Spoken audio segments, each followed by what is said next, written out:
नमस्कार दोस्तों, आप सबका स्वागत है। आज हम देखते हैं समीकरण या इक्वेशन के बारे में। तो गणित में प्रश्न हल करते समय समीकरण का बहुत उपयोग है। यदि कोई समीकरण बनाना और उन्हें हल करना नहीं जानता है तो गणित उसके लिए बहुत कठिन साबित होता है। गणित में नंबर सिस्टम से स्टार्ट करके चाहे आप किसी भी टॉपिक में देख लीजिए, समीकरण का उपयोग हर जगह होता है। चाहे अनुपात, समानुपात, औसत, प्रतिशत, लाभ, हानि, आयु, क्षेत्रफल, हर जगह समीकरण का उपयोग होता है। तो यदि आपको समीकरण बनाना और उन्हें हल करने आता है तो गणित आपके लिए बहुत आसान है। तो आज मैं यही बताने वाला हूँ कि समीकरण कैसे बनाया जाता है, कौन कौन से प्रकार के समीकरण होते हैं और उन्हें कैसे हल किया जाता है। तो पिछले वीडियो में आपने पद, व्यंजक, गुणांक ये सब के बारे में आपने देखा था और अच्छे से समझा था। तो जैसे कि 4x और 5 को हम जोड़ते हैं तो ये 4x और 5 क्या है, आपका पद है। तो दोनों पद से मिलके एक व्यंजक बना। अब इसी व्यंजक पे यदि मैं x का मान कोई संख्या रखता हूँ, जैसे कि 5 रखता हूँ, तो इसका मान क्या प्राप्त होगा हमें, 5 चौक 20 धन 5 25। तो इसे हम लिखेंगे 4x धन 5 बराबर 25। तो यह हमारा समीकरण बना।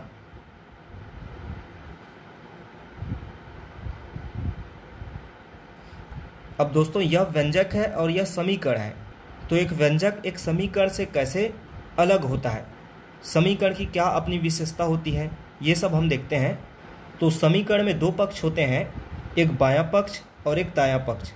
तो यहाँ पर 4x धन 5 बायां पक्ष है, लेफ्ट हैंड साइड, और 25 जो है दायां पक्ष है, राइट हैंड साइड। इन दोनों के बीच समता या इक्वलिटी का चिन्ह सदैव होता है। यह समता का चिन्ह यह दर्शाता है कि इस चिन्ह के बाईं ओर के व्यंजक और दाईं ओर के व्यंजक दोनों बराबर हैं। यदि इस बराबर के चिन्ह के अलावा कोई और चिन्ह होता है तो वह समीकरण नहीं कहलाता है। तो एक समीकरण के लिए सबसे पहले शर्त यही है कि उसके दो पक्ष होते हैं और बीच में बराबर का चिन्ह होता है। एक समीकरण चर पर एक प्रतिबंध या कंडीशन होता है, और प्रतिबंध यह है कि दोनों व्यंजकों के मान बराबर होने चाहिए और इन दोनों व्यंजकों में से कम एक चर अवश्य होना चाहिए। जैसे कि यहाँ पर x चर है, दोनों तरफ चर हो सकता है परंतु कम से कम एक तरफ चर होना आवश्यक है, तभी वह समीकरण कहलाएगा। अब देखते हैं समीकरण का हल। तो समीकरण में चर का वह मान जो समीकरण को संतुष्ट करता है वह समीकरण का हल कहलाता है। अर्थात जैसे कि यहाँ पर 4x धन 5 बराबर 25 है, तो यहाँ पर मैं क्या मान रखूँ जिससे यह समीकरण संतुष्ट हो। तो यहाँ पर यदि हम 5 रखते हैं तो 4 5 6 20 धन 5 बराबर 25 मिलता है। तो इस प्रकार से यह समीकरण x का मान 5 रखने पर संतुष्ट हो जाता है। तो इस समीकरण का हल या सॉल्यूशन क्या होगा, 5 होगा। यहाँ पर ध्यान देने वाले पॉइंट हैं कि किसी संख्या के बाएं और दाएं पक्षों के व्यंजकों को आपस में बदलने पर उसमें कोई परिवर्तन नहीं होता है, अर्थात समीकरण वही रहता है। जैसे कि यदि मैं 4x धन 5 बराबर 25 को 25 बराबर 4x धन 5 लिखूँ तो इसका मान वही रहेगा, इसमें कोई परिवर्तन नहीं होगा। इसी प्रकार यदि एक संतुलित समीकरण के दोनों पक्षों में एक ही संख्या या समान संख्या जोड़ी या घटाई जाए या एक ही संख्या से गुणा भाग किया जाए तो समीकरण में कोई प्रभाव नहीं पड़ता। जैसे कि यह समीकरण है 4x धन 5 बराबर 25। इसके दोनों पक्षों में यदि हम 5 5 जोड़ देते हैं तो इसका मान 25 है, तो 25 5 30 हो जाएगा, और इसका भी मान 25 है तो 25 5 30 होगा। इसी प्रकार मैं दोनों पक्षों में यदि 5 से भाग दे दें तो यहाँ पर 25/5 5 ही प्राप्त होगा। इस प्रकार किसी भी समीकरण के दोनों पक्ष में समान संख्या जोड़ी घटाई गुणा भाग किया जाए तो उस समीकरण में कोई प्रभाव नहीं पड़ता। तो अब हम देखते हैं समीकरण कैसे बनाया जाता है, वे कौन कौन से प्रकार के होते हैं और उन्हें कैसे हल किया जाता है। तो सबसे पहले हम एक चर वाले रैखिक समीकरण अर्थात linear equation in one variable के बारे में देखते हैं। इसे सरल समीकरण या सिंपल इक्वेशन भी बोला जाता है। तो जैसे कि नाम से ही पता चल रहा है कि ऐसे समीकरण में केवल एक ही चर का प्रयोग किया जाता है, और रैखिक का अर्थ है कि उस चर की अधिकतम घात 1 होती है। अर्थात ऐसा समीकरण जिसमें एक चर वाले व्यंजकों का प्रयोग हो और उस चर का अधिकतम घात 1 हो।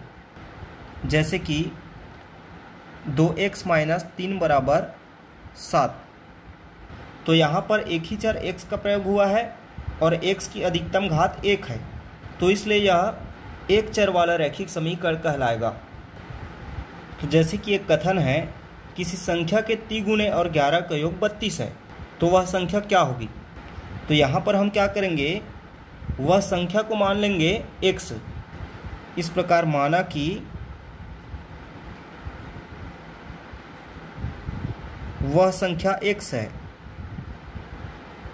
अब क्या बोल रहा है, उस संख्या के तिगुने, मतलब तिगुने मतलब क्या हो जाएगा 3x, उस संख्या में 3 का गुणा, और 11 का योग, मतलब इसमें हमें 11 जोड़ देना है, तो हमें प्राप्त होता है 32 बराबर 32। तो इस प्रकार से हमें यह समीकरण प्राप्त हुआ। अब यहाँ पर वह संख्या ज्ञात करनी है, अर्थात x की मान ज्ञात करनी है। तो इसके लिए हम क्या करते हैं, इस समीकरण पर जोड़ घटाव गुणा भाग जो ज़रूरत हो उसे करते हैं, जिससे कि दोनों पक्षों में से केवल एक पक्ष में x का मान प्राप्त हो, और अंत में x का मान जो प्राप्त होता है वही उस समीकरण का हल कहलाता है। जैसे कि यहाँ पर हम x का मान प्राप्त करने के लिए सबसे पहले इस 11 को इस 32 की तरफ ट्रांसफ़र करेंगे। तो यहाँ पर समीकरण हल करते समय एक नियम याद रखिए कि किसी संख्या को एक पक्ष से दूसरे पक्ष में ट्रांसपोज करते समय धन का चिन्ह ऋण में परिवर्तन हो जाता है, इसी प्रकार ऋण का चिन्ह धन में परिवर्तन हो जाता है, और गुणा का चिन्ह भाग में और भाग का चिन्ह गुणा में परिवर्तन हो जाता है। तो जैसे कि यहाँ पर धन 11 है, यदि इसको 32 की तरफ ले जाएंगे तो यह ऋण 11 हो जाएगा। तो यहाँ पर हम इसको लिखेंगे 32 ऋण 11, और ये यहाँ पर 3x बचा रहेगा। अब इस 32 ऋण 11 को हल करते हैं तो क्या प्राप्त होगा, 21 प्राप्त हो जाएगा, और यहाँ पर 3x बचा है। अब इस 3 को भी 21 की तरफ भेजेंगे, तो जैसे कि यह x के साथ गुणा में है, इसलिए इधर जाके भाग में हो जाएगा। तो यहाँ पर बचेगा x, और 3 को ट्रांसपोज करेंगे तो 21/3। अब इस 21 को 3 से भाग देते तो हमें क्या प्राप्त होता है, 3 सत्ते 21। तो इस प्रकार से हमें x का मान क्या प्राप्त हुआ, 7। तो यही 7 इस समीकरण का हल है। चलिए एक और प्रश्न देखते हैं। दो संख्याओं का अंतर 66 है, यदि उनमें 2:5 का अनुपात है तो वे संख्याएं ज्ञात कीजिए। तो यहाँ पर हमें कंडीशन दिया है कि दो संख्याएं हैं, वे 2:5 के अनुपात में हैं और उनका अंतर 66 है, इसलिए हम मान सकते हैं कि वे दोनों संख्याएं क्रमशः 2x और 5x हैं। तो माना कि वे दोनों संख्याएं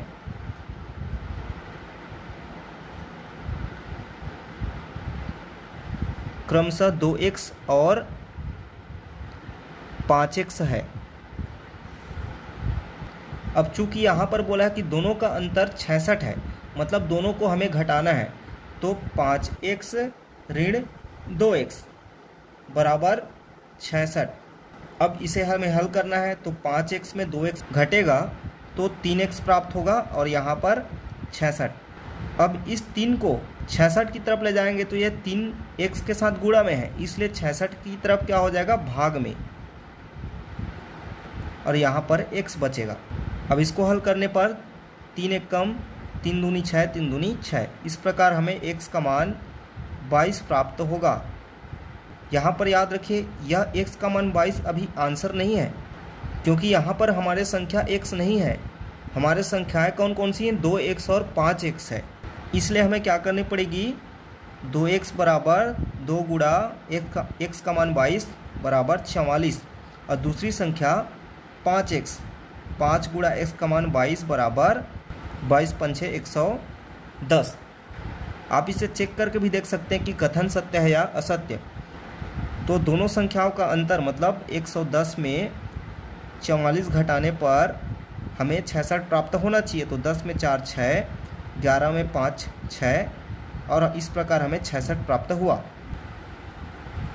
तो इस तरह आप किसी भी कथन से समीकरण बनाकर आसानी से हल कर सकते हैं।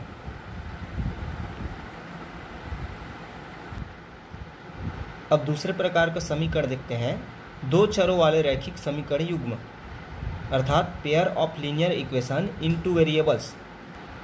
तो ऐसा समीकरण जिसे हम ax धन by धन c बराबर 0 के रूप में लिख सके वह दो चरों वाला रैखिक समीकरण कहलाता है। यहाँ पर a और b का मान शून्य नहीं होना चाहिए। a, b और c यहाँ पर वास्तविक संख्याएं हैं और x और y दोनों चर हैं। तो जैसा कि नाम से पता चल रहा है कि दो चर मतलब यहाँ पर x और y दो चर का प्रयोग होगा। और रैखिक समीकरण, तो रैखिक समीकरण मतलब जिसका अधिकतम घात 1 हो, तो यहाँ पर x और y दोनों चर का अधिकतम घात 1 है। और युग्म मतलब पेयर, ऐसे समीकरण हमेशा दो जोड़े में होते हैं या दो पेयर में होते हैं, तभी हम उनका हल प्राप्त कर सकते हैं। तो दो चरों वाले रैखिक समीकरण का हल प्राप्त करने के लिए हमें दो समीकरण का होना जरूरी है। बिना दो समीकरण के हम इसका हल प्राप्त नहीं कर सकते, इसीलिए इसे दो चरों वाले रैखिक समीकरण युग्म कहा जाता है। जैसे कि यहाँ पर पहला है a1x plus b1y plus c1 equal to 0, a2x plus b2y plus c2 equal to 0। तो ऐसे समीकरण हमेशा जोड़े में होते हैं। जैसे कि एग्जाम्पल के लिए 2x plus 3y minus 7 equal to 0 और दूसरा 9x minus 2y plus 8 equal to 0। इसी प्रकार से 5x इक्वल टू y और minus 7x plus 2y plus 3 equal to 0 और x plus y equal to 7 और 17 इक्वल टू y। ये सब हमारा दो चरों वाले रैखिक समीकरण युग्म का उदाहरण है। अब देखते हैं एक रैखिक समीकरण युग्म को कैसे हल किया जाता है, पेयर ऑफ लीनियर इक्वेशन को कैसे सॉल्व किया जाता है। तो इसमें हम दो विधि देखेंगे। पहला है प्रतिस्थापन विधि या सब्स्टिट्यूशन मेथड। तो एक प्रश्न है, दो संख्याओं का योग 14 है और उनका अंतर 4 है, तो वह संख्याएं ज्ञात कीजिए। तो इसके लिए सर्वप्रथम हम क्या करेंगे, दो समीकरण बनाएंगे। तो पहला कंडीशन क्या बोल रहा है, दो संख्याओं का योग 14 है। तो सबसे पहले हम उन दोनों संख्याओं को अलग अलग चर राशि में मान लेंगे। जैसे कि एक संख्या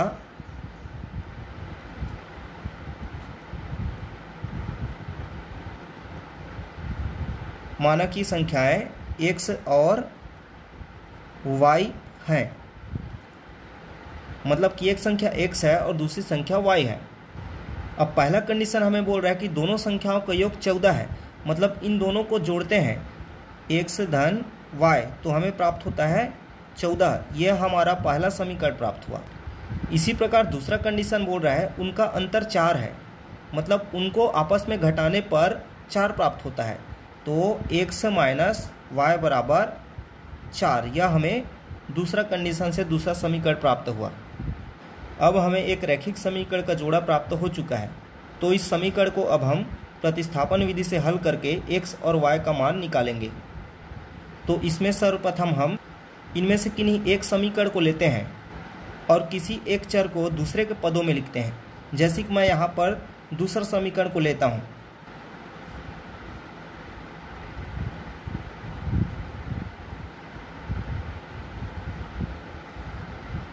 तो यहाँ पर मैं y को 4 की तरफ भेज सकता हूँ। तो हमें नया समीकरण प्राप्त हो जाएगा x बराबर 4 धन y। इसे हम तीसरा समीकरण का नाम दे देते हैं। अब इस x के मान को समीकरण 1 में प्रतिस्थापित करते हैं। तो इस x का मान को समीकरण 1 में रखते हैं। तो पहला समीकरण है x मतलब 4 धन y रखना है। तो 4 धन y और पहले से y है तो प्लस y बराबर 14। अब इसे आगे हल करते हैं। तो यह 4 14 की तरफ जाके -4 हो जाएगा और y धन y जुड़ के 2y हो जाएंगे। तो 14 में 4 घटेगा तो 10 प्राप्त होगा और यहाँ पर 2y। अब इस 2y में 2 को इधर भेजेंगे तो ये चूँकि ये गुणा में इसलिए भाग में हो जाएगा। तो 10/2 बराबर y। तो 2 1 कम 2 पंछे 10। इस प्रकार हमें y का मान 5 प्राप्त होगा। तो हमें एक संख्या y 5 मिल चुकी। अब हम दूसरी संख्या प्राप्त करने के लिए इस y का मान को समीकरण 3 में रख देते हैं। तो y का मान समीकरण 3 में रखने पर तो समीकरण 3 है हमारा x बराबर 4 धन y का मान 5। इस प्रकार हमें 5 4 9 प्राप्त हुआ। तो हमें दोनों संख्याएं x और y प्राप्त हो चुकी। पहली संख्या x 9 है और दूसरी संख्या y 5 है। हम इसे चेक करके भी देख सकते हैं कि पहला कंडीशन बोला है दोनों संख्याओं का योग जो है 14 है, तो दोनों को आपस में जोड़ने पर 9 5 14 प्राप्त होता है। इसी प्रकार दोनों का अंतर 4 बोला है, तो 9 में 5 घटाने पर 4 प्राप्त होता है। इस तरीके से हम प्रतिस्थापन विधि द्वारा एक रैखिक समीकरण युग्म को हल करते हैं। चलिए एक और क्वेश्चन प्रतिस्थापन विधि द्वारा हल करके देखते हैं। दो संख्याओं का अंतर 26 है और एक संख्या दूसरी संख्या की 3 गुनी है, तो वे संख्याएं ज्ञात कीजिए। तो पहला संख्या मान लेते हैं x और दूसरी संख्या y। तो माना कि वे संख्याएं x और y हैं। अब पहला कंडीशन दे रहा है दोनों का अंतर 26 है, मतलब दोनों को आपस में घटाने पर x माइनस y करने से 26 प्राप्त होता है। यह हमें पहला समीकरण प्राप्त हुआ। और दूसरा कंडीशन दिया है एक संख्या दूसरी संख्या की 3 गुनी है, तो एक संख्या मतलब x बराबर दूसरी संख्या y की 3 गुनी है, मतलब इसमें गुणा कर देंगे 3 का, तो ये हो जाएगा 3y। तो हमें दूसरा समीकरण मिला x बराबर 3y। चूँकि अब प्रतिस्थापन विधि से हल कर रहे हैं तो यहाँ पर हमें x का मान 3y ऑलरेडी मिल चुका है, तो इस x का मान को हम समीकरण 1 में रखेंगे।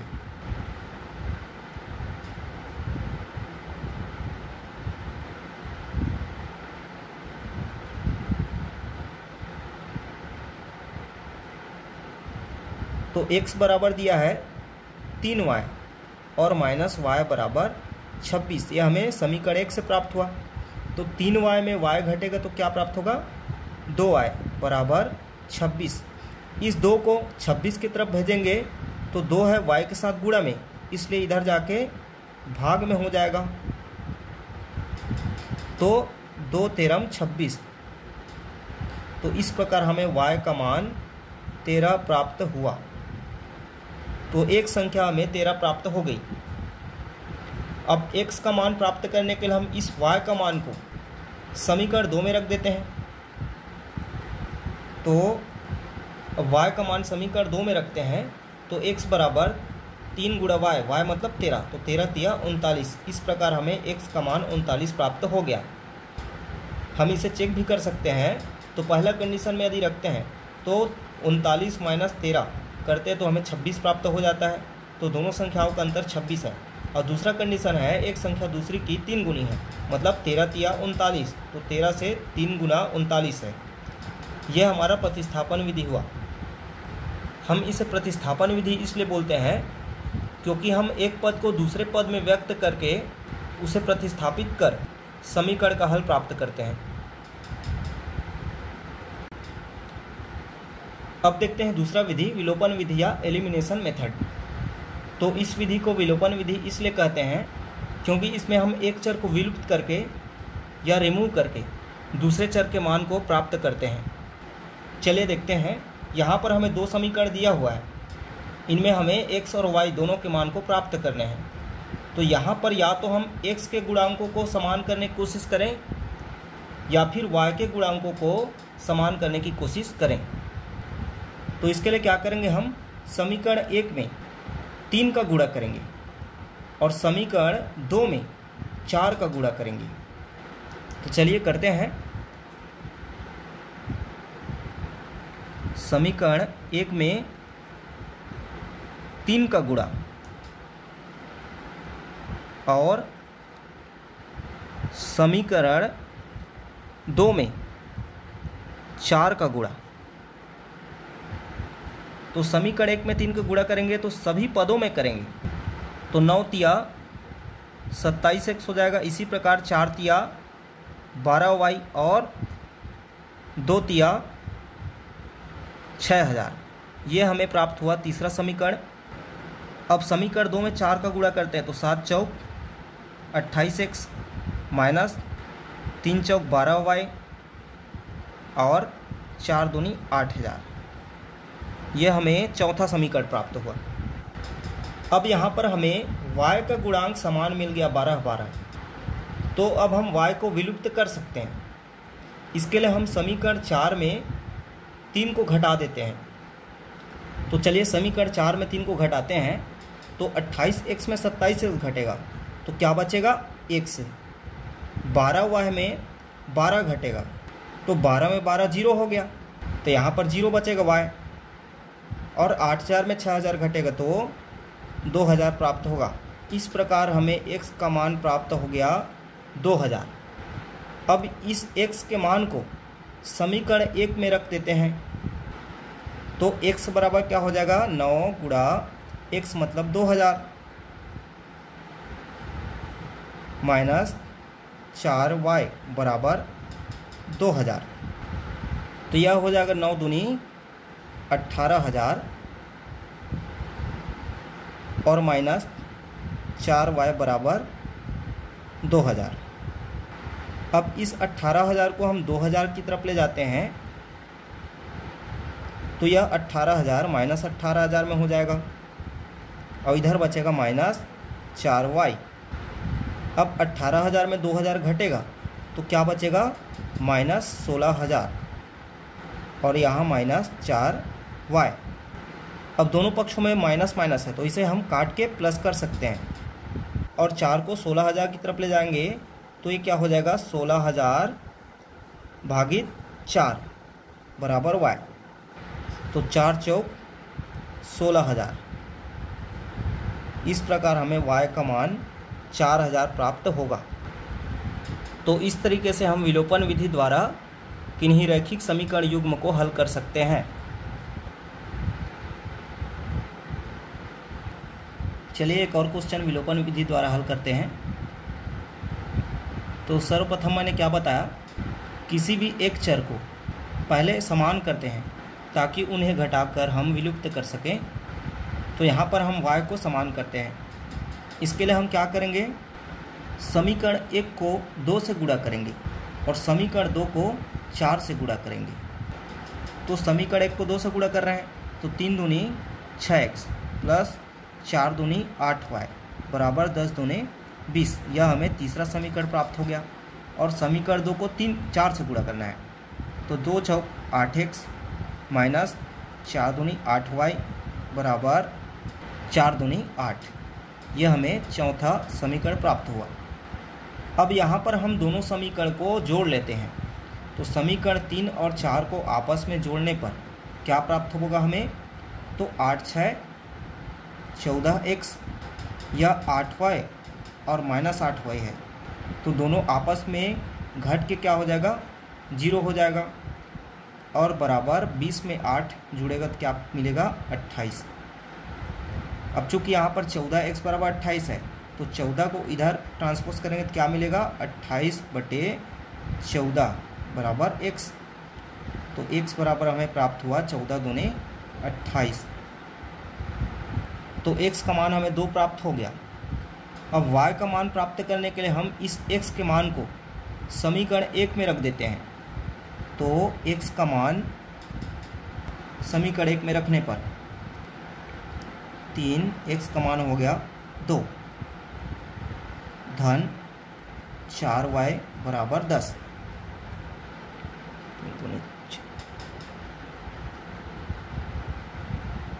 अब इस 6 को 10 की तरफ ले जाएंगे तो क्या हो जाएगा 10 माइनस 6, इधर बचेगा 4y। तो 10 में 6 घटाएंगे तो 4 और y जो है 4 को y में से इधर भेजेंगे तो बटे में चले जाएगा तो y बराबर 4 एकम 4। इस प्रकार हमें x और y दोनों का मान प्राप्त हुआ, x का मान 2 और y का मान 1। तो इस प्रकार रैखिक समीकरण युग्म को हल करने के लिए आप इन दोनों में से कोई भी एक विधि का उपयोग कर सकते हैं, आपको इनमें से जो विधि सरल लगता हो। ये आप अच्छे से प्रैक्टिस कर लीजिए क्योंकि इसका उपयोग हर टॉपिक में होगा। अब देखते हैं द्विघात समीकरण या क्वाड्रेटिक इक्वेशन। तो ऐसा समीकरण जिसे हम ax की घात 2 धन bx धन c बराबर 0 के रूप में लिख सकते हैं और जहाँ पर a बराबर 0 नहीं होना चाहिए उसे द्विघात समीकरण कहते हैं। नाम से ही पता चल रहा है कि द्विघात मतलब यहाँ पर चर की अधिकतम घात 2 होनी चाहिए, जैसे कि यहाँ पर x की घात 2 है। उदाहरण के लिए x की घात 2 माइनस 3x माइनस 10 बराबर 0, 2x की घात 2 धन x माइनस 6 बराबर 0। ये सब द्विघात समीकरण के उदाहरण हैं। तो द्विघात समीकरण को हम गुणनखंड विधि द्वारा हल करते हैं। इस विधि में हम b को ऐसी दो संख्याओं के योगफल के रूप में लिखते हैं जिनका गुणनफल ac हो। मतलब हमें b को ऐसे दो संख्याओं के योग में लिखना है जिन दोनों को गुणा करें तो हमें ac का गुणनफल प्राप्त हो। उदाहरण के लिए हम इस एग्जाम्पल को लेते हैं x की घात 2 माइनस 3x माइनस 10 बराबर 0। तो यहाँ पर हमें b मतलब 3 को ऐसी दो संख्याओं के योगफल के रूप में लिखना है जिनको यदि हम गुणा करें तो ac मतलब a यहाँ पर 1 है और c मतलब 10 है, तो 10 प्राप्त हो। तो यहाँ पर हम दो संख्याएं 5 और 2 ले सकते हैं। तो x की घात 2, अब 5 और 2 को हमें ऐसे योगफल के रूप में लिखना है जिसका मान -3 में आए। तो -5 x धन 2x ऋण 10 बराबर 0। तो यहाँ पर हम ऋण 5 और 2 को जोड़ते हैं तो हमें -3 मिलता है और ऋण 5 और 2 को गुणा करते हैं तो हमें ऋण 10 प्राप्त होता है, जो कि a और c के गुणनफल के बराबर है। इसके बाद क्या करते हैं, इन दोनों पदों को और इन दोनों पदों को कॉमन निकालते हैं। तो यहाँ पर हम x कॉमन निकाल सकते हैं। तो x निकलेगा तो यहाँ पर बचेगा क्या, x और x का गुणा होकर x²। इसी प्रकार यहाँ पर पहले तो ऋण का चिन्ह लगाएंगे, फिर यहाँ पर x निकलेगा तो क्या बचेगा 5। अब इसी प्रकार इन दोनों में कॉमन निकालते हैं तो यहाँ पर धन का चिन्ह इसलिए धन। अब यहाँ पर हम निकाल सकते हैं 2, तो 2 कॉमन निकालेंगे तो अंदर में क्या बचेगा, इसमें इस पद में x बचेगा। अब यहाँ पर ऋण है तो ऋण और 2 निकालें कॉमन तो यहाँ पर क्या बचेगा 5 बराबर 0। यहाँ पर याद रखिए ये जो दोनों ब्रैकेट की संख्याएं होती हैं वे सेम आने चाहिए, ये अलग अलग नहीं होने चाहिए। जैसे कि यहाँ पर x ऋण 5 है वैसे यहाँ पर भी x ऋण 5 होना चाहिए, तभी आपका कॉमन निकालना सही हुआ है, नहीं तो गलत है।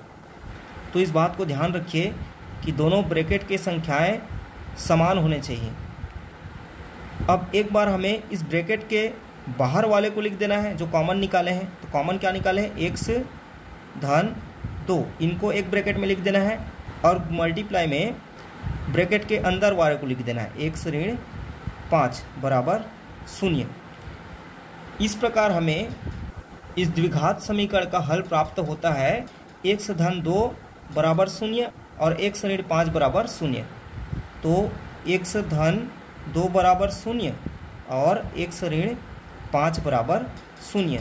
तो यहाँ से हम 2 को इधर भेजते हैं तो x बराबर -2 और यहाँ से 5 को इधर भेजते हैं तो x बराबर धन 5। तो इस प्रकार हमें यहाँ पर द्विघात समीकरण का 2 मान प्राप्त होता है जो कि x बराबर -2 है और x बराबर 5 है।